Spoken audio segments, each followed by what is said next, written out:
Let's talk about the current distribution model, because it's essentially done by Eskom and municipalities. We don't have any private players in distribution in electricity as yet. If we look at South Africa, we still have a predominant vertical integrated industry with Eskom dominating the market. You have the generation component, the transmission, and quite a substantial portion of the distribution under the control of Eskom. And then you have some odd 180 municipalities in South Africa also distributing electricity to end customers.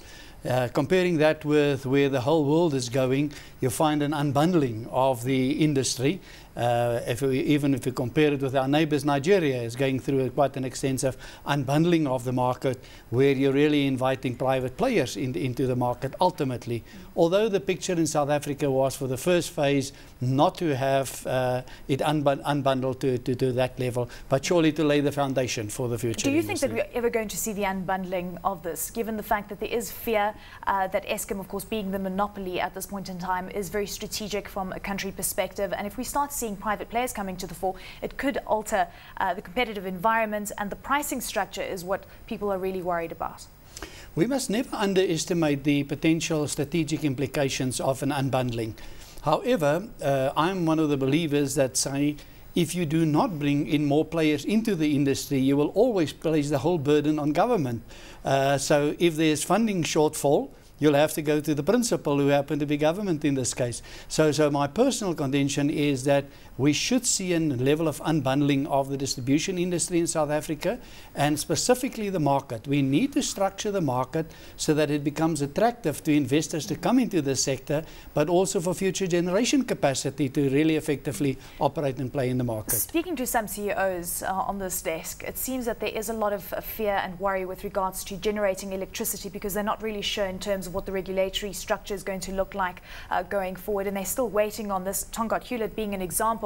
They've been talking about generating electricity for a few years now, and they're still waiting for regulatory reform. When do you think this is going to happen? Before we answer that question, perhaps we should just have a brief look at that challenge. I can understand if you want to put up a power plant today and you want to generate, and the buyer also happen to be the person that's going to pay you and dispatch you, that there are challenges in this market. So in other words, in the example that you've given, they will be competing in a certain way with Eskom. And therefore there is a need to create this independence in the market. My personal view, if a person consider the work that the Department of Energy is doing around it, and they are sincere and unbundling it and getting it right. But I would venture to say today that we're at least 5 to 10 years away from that position. Would you say that we need private independent power producers in the country? Or do you think we need independent power distribution in the country? Do we need both?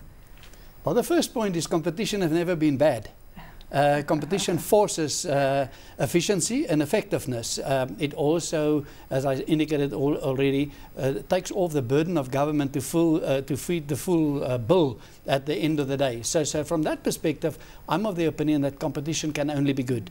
You need it in the generation side, that's where the big opportunity is, and you need it in the distribution end. If you really want to get service delivery correct and improved, then I suggest you introduce competition. We must just remember that the wires type of business will always be a monopoly business. So therefore you need to tightly regulate it. So to get it right, you also require tight regulation. So our regulator must then have the competence, because we must keep in mind that the regulator signals the confidence to an investor that I will get my return on my investment. And the confidence is not there as yet. At this point in time, we're not regulating to the level that we should be regulating. Coal-fired power plants, we know that we're busy building some coal-fired power stations. We're also going to be embarking on nuclear generation, despite the fact that this is now the opposite in terms of what's happening on a global level. Give us an indication of where independent power producers would want to come in at this point in time, because it seems that government has got all bases covered at this point with regards to future generation and the big capex spend. Yeah.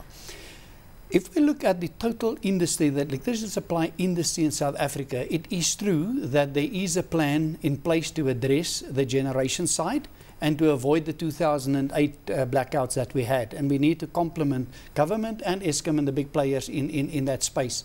My view is that your independent power producers would like to come in on the generation side, but perhaps consider the alternative fuel options in it. But there is a fundamental that we need to address.